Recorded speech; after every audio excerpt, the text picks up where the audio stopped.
2023 Knoxville Nationals champion hanging out at the NASCAR Championship Ignition Luncheon. Kyle Larson with all eyes on Phoenix Raceway Championship weekend on November 5th, but you now have a house here in Arizona. I know you're a bit of a golfer. There's a lot of NASCAR people here. Dale Jarrett lives here, Casey Mears, but I guess the big question to start with is how is the golf game? Because you can't let these retirees be like wiping the floor with you here.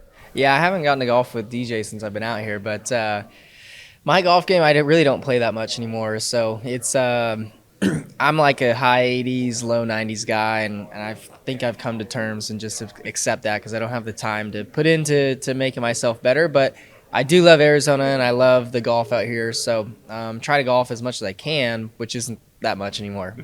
Well, I don't know how you would have time to golf with everything you have going on, all your racing, and now the past couple of years going in cahoots with your brother-in-law, Brad Sweet, with the High Limit Sprint Car Series and really elevating sprint car racing across the nation, really filling up local tracks. But you're promoting, you're a podcast host, you're a racer. So outside the race car, how is kind of operating, promoting that series with your brother-in-law kind of changed and affected you these past couple of years? Well, it's been a lot of fun, and honestly, like I feel like I don't have to do much work. You know, Brad does a ton of it. You know, it's basically all, I wouldn't say all his deal, but at least for the labor of getting the events going and making sure the night runs smooth, it's a lot on him. So it's been enjoyable, though. I feel like we've done a good job with it, and it really, you know, elevated the purses, and the teams enjoy that. The drivers obviously enjoy race for more money. So it's been good. The racing's been exciting. So we've had great crowds, great car turnout. So it's been going good.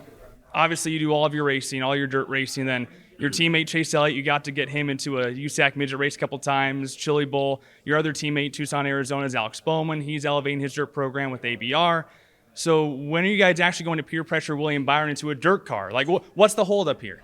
I think William's smart enough that he's not gonna give it a try. He does a lot of pavement late model racing, and I think that's what he's comfortable with. So he's sticking to that. But he's so talented; he could do a great job if he got into it. But I think, you know, for somebody who's not grown up around it, it's hard to like get somebody talked into doing it and feeling comfortable and safe and all that. So I don't blame him for not trying. But it was cool when Chase did it, you know, for the couple years. And Bowman, you know, he unfortunately broke his back earlier this year, so I don't know how much we'll see of him in a sprint car anymore. But you know, it's cool having teammates that are, you know, into the same stuff you are. And you have your son Owen racing, your daughter Audrey's racing now, but are they kind of to the age yet where they understand most dads don't go win the Knoxville Nationals, then fly the next morning to race another race, then go win at Peevely, and then fly that next morning and go? Do they understand yet that's not normal for most kids and their families? I don't know. I'm not really sure.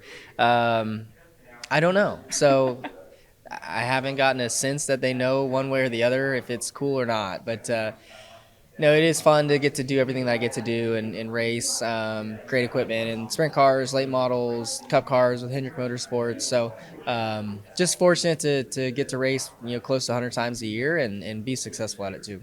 So I do need to actually talk about like the NASCAR racing and stock car racing as well. Of course, Phoenix Raceway, the championship coming up on November 5th. But it feels like every time we race at Phoenix, there's something new, whether it's the tire compound, the aero package, the traction compound, or the car itself too. So in terms of that, how have you kind of seen Phoenix Raceway evolve as a driver these past couple of years?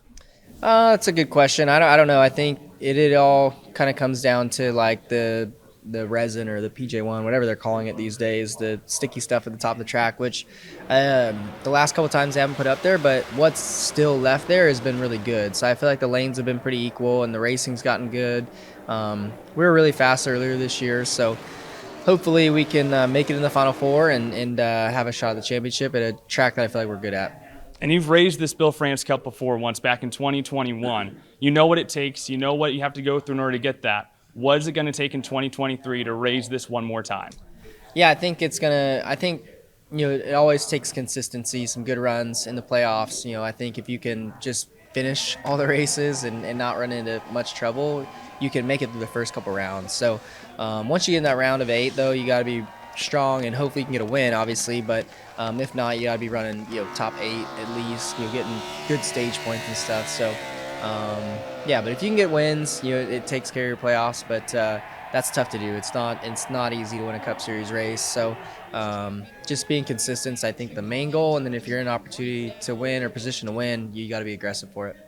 The last time Kyle Larson won the Knoxville Nationals, he won another big race that November called the NASCAR Cup Series Championship race. He looks to do it again in 2023.